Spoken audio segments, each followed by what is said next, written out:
Hi everybody, it's Jenny from the Missouri Star Quilt Company, and I've got a really fun project for you today. This is the old crow's foot block, and it's in the Barbara Brackman book, and that's where I found it. But it's also Barbara Brackman designed fabric. And so I think that's really cool that somehow all the stars aligned and we miraculously got those two together to show you how to do this. So to make this quilt, you're gonna need one roll of 2.5-inch strips, and we have used this beautiful Morris Meadow by Barbara Brackman for Moda.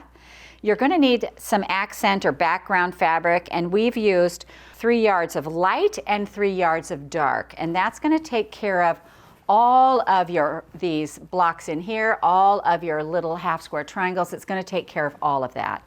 Your outer border is 1.5 yards, and it's a nice big 6-inch border. And we also used that for our binding, which is an additional 3/4 yards. For our backing, we use this beautiful big print with the orange in it. You're going to need 7 3/4 yards for that, or if you use a 108, you'll need 2 3/4 yards. Our quilt is 83 by 83, so it makes a great size quilt, and I can't wait to show you how to do it.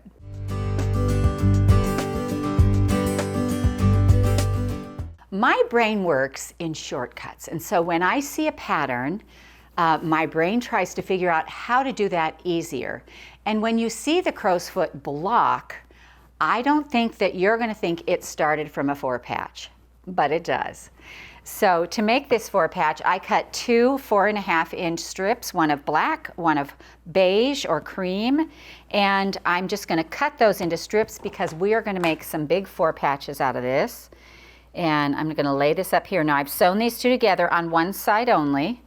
We're going to trim off our selvage right here, and then we're going to come in 4.5, and we're going to cut 2 segments for each 4-patch.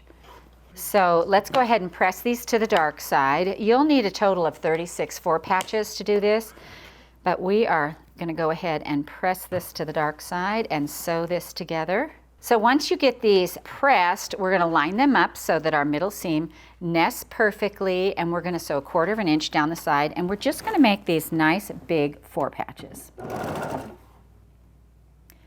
And we are going to sew down the side here. Just like that, and we'll press it open, and we will set these aside for a moment.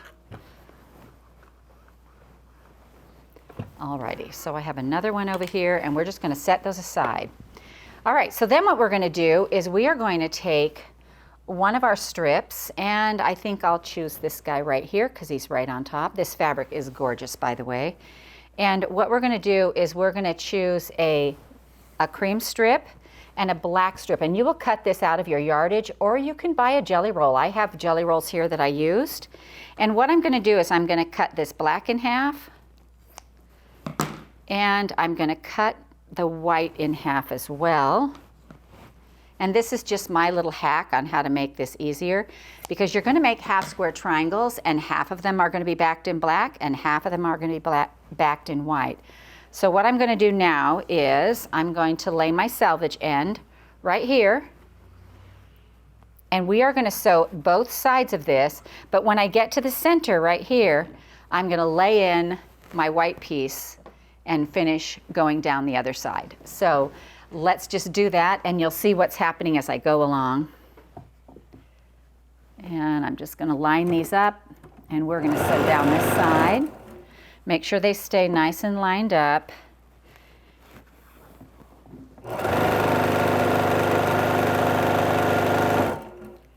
Like this. Now I'm going to put in my white strip, and I'm making sure that my cut edge is to the end because I don't want to waste that little bit of fabric on the selvage part.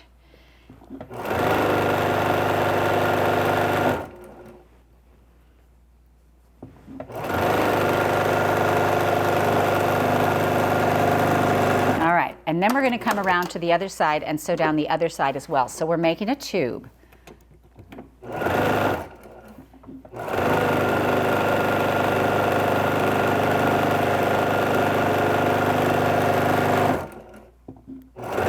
All right, here we are at our little juncture.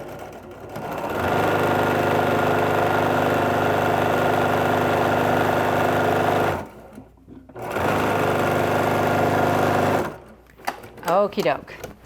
Now what we're gonna do is I'm gonna go ahead and cut these in half because I'm not sure why, it just feels like it will be easier for me to do. All right, so now what we're gonna do is we're gonna cut 2.5-inch triangles, and you need 8 black ones and 8 white ones. And I'm using the Clearly Perfect slotted trimmer. This works very well for this. You're gonna line your seam line up with their seam line right here, and we're just gonna cut some half square triangles. So we'll cut this way, and I like to move this out of the way a little bit. And then you can either flip your ruler or flip your strip. I like to flip the strip and come over here and cut again, just right up the side, like this. And we're gonna flip this. We're gonna lose a little bit right here because our ruler is, our cut is already, you know, we're out here. And so we're gonna do this, move this back a little bit and cut this way, and then flip our strip. And then we can cut straight up, just one cut on this one, because it scooches right into that corner. Oh, hang on. That one went a little awry. There we go. And then I'll flip it back over. And you'll keep doing this. You'll do it on all of your whites and on all of your darks. And it will take just about the whole strip. Now I have some already cut out over here. So I'm going to show you how this goes together with my cutout pieces. You'll iron these open and make sure that they're 2.5. You can clip off the little edges right here. That will help you, like this. And so I have some here that are already done, and I did them in this dark blue. And so I have black ones and I have white ones, and I'm going to put those in 2 stacks. And then you're going to need to cut some 2.5-inch squares from your leftover pieces. You know, so just take these and fold them in half and cut some 2.5-inch squares for your corner squares on this block. So I trimmed my selvage, and then we're going to need 4 of those. So 1, 2, 3, 4, and you'll need 2 white ones per block and 2 dark ones per the block. And so I just keep stacks of those as I'm cutting along. And I'm going to clean up my mess. I really am a messy creator. Good golly. All right, so I think I need to cut a few more of these blacks. I need maybe 1 more here. I have a couple here already sewn. 1, 2, 3, 4, 5. I need to have 8 of these. So I'm going to, here's my rotary cutter. 1,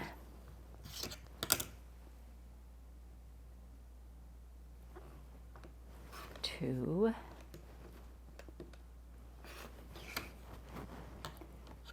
3. I just think it's good for you to see this part a few times, because see how, you know, when you're going for 2.5, you get this little extra, but then your seam line lines up right on the edge with this seam line right there.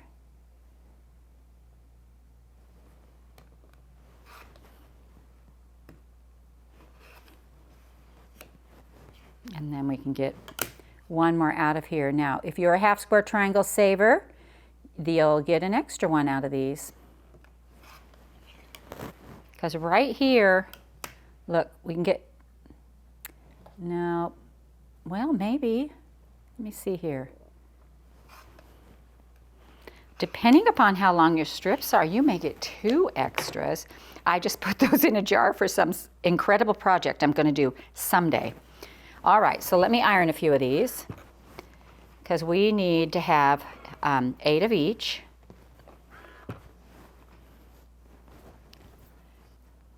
And let's see here. Get that guy apart. All right, so now we'll make a couple of stacks of these, and then we're going to start putting them together. So what we're going to do is we're going to take our 4-patch now, and this 4-patch is going to give us clues to how to put this together, because our black half square triangles are going to stay to the black, and the white half square triangles are going to stay to the white. So what we're going to do is we're going to lay this out, and we're going to keep, this is the way I always remember it, our dark half square triangle, our print half square triangle is going to point to the middle right there. And then this one will have 1, and they all go the same direction, like this. And then a white square goes in that corner, like that. And then over here, we're going to do the same thing. Our color is going to point to the outside right here. This secondary one's going to lay in there. And then this one's going to come here, point to there. And then one more this way, like this. And our black square will come in that corner over here. Now I have these two bottom parts here already done. So we're going to go ahead and, we're going to go ahead and put this one here. And this one here, like this. See, they all point to that square. And then this one will go, this one here, and this one like that. And so that makes our block. So let's go ahead and sew these two groups of half square triangles together. We're just going to sew them, and I'm going to lay them back in there so that I don't lose my place. Once you've done it a few times, you can literally pick them all up and sew them together because you know where they're going to go. But right here for today, what I'm going to do is I'm going to pick these up and I'm going to lay them back in there. And the way I remember it is that this always points to the corner. And so I'll pick these up right here. Thought I turned that one, but I didn't.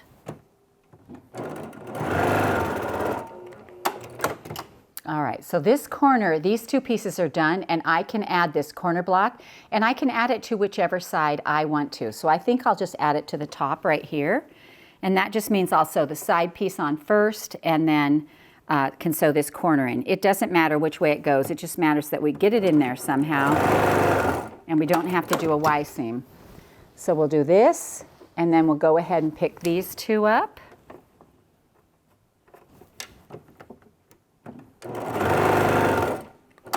And I'm going to go ahead and add my corner right on this one.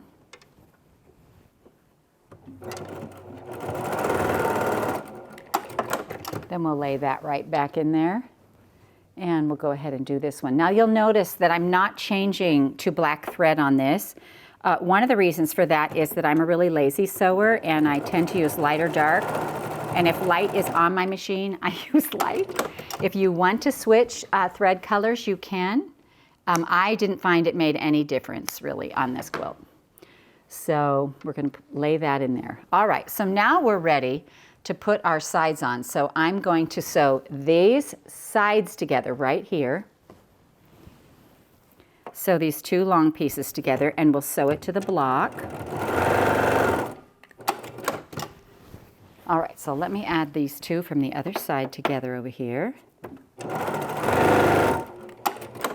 And what you need when you put this together is that you need two short pieces, and then your other two pieces are going to have the long piece attached to them right here. So it'll have the end caps on them. So two are going to be the short sides and two are going to be long. It doesn't matter which sides they are. It just matters that two are short, the same two are short, and the same two are long. So I'm going to go ahead and sew this down, and I'm going to just make sure my center seam matches up right here. So holding that down and sewing that to there, and then coming across here, and there isn't anything else actually to line up other than that center seam. And so I'm going to go ahead and do this one as well. So I lay this on here, make sure that my print is touching, that the white is going to the white and the black is going to the black. Put it right sides together and go ahead and sew down and make sure my middle seam is lined up.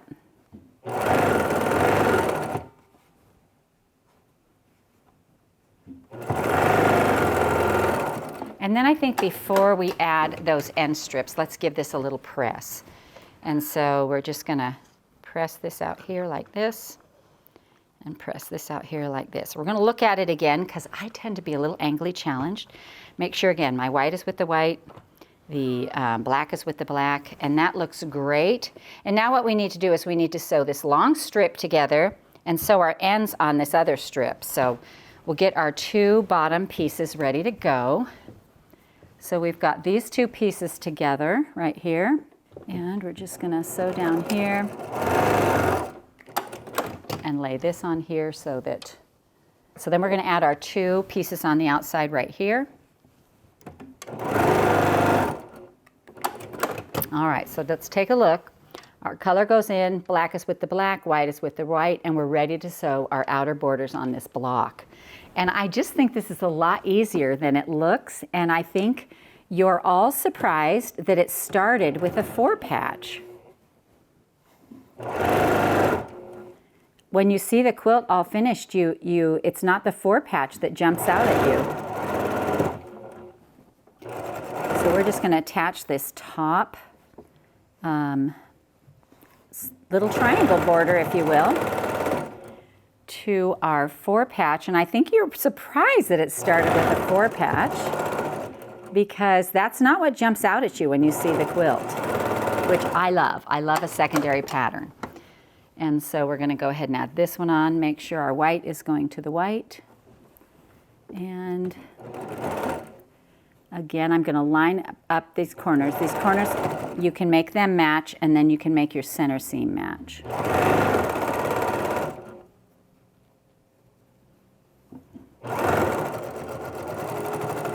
All right, and then our block is done. Look at that. How fun is that? And so now we're going to press it. And on these blocks, you know, there's always going to be lots of ways that you can do blocks, but I just think this is a fun way to do it, and I love how it works out. So let's take this back to the quilt and see how it fits in right here. So here's our block right here. And you can see. And so then every other one I turned. And then I turned. And then I turned like this. And so that my blocks would come together and make these big, make it look like this is the block, but it's not. This is the block, which I think is, I love it because it's one of those things that, you know, like kind of plays with your brain a little bit. And so it's just really fun. It also is a block that makes it look like you worked a lot harder than you did. Let's take a look at the backing on this. So isn't this a great backing? It's a beautiful floral with that orange added in. It's so very pretty, really pretty. So this quilt is quilted with a pattern we call variety. And when you're choosing a quilting pattern, you want to look at your quilt and see if it's a whimsical quilt or if it's traditional quilt or whatever it is, and choose a pattern that goes with that. So this is much more of a fancy type of pattern, you know, that is just has some feathers to it, has some pretty elements to it. I really like it. Again, it's called variety. And it's a beautiful quilt. It's 83 by 83, so it makes a nice, great size quilt. And I love how it goes together. It's just really fun. And for you guys who are wanting to try something, maybe a little step above what you've been doing, this is a great one to start with. So we hope you enjoyed this tutorial on the crow's foot quilt from the Missouri Star Quilt Company. Hi everybody, it's Jenny from the Missouri Star Quilt Company. We hope you enjoyed watching this video. If you aren't already part of the Missouri Star Quilt Company family, be sure to subscribe so you won't miss a thing. And if you click that bell, it'll notify you every time a new tutorial comes out. See you next Friday.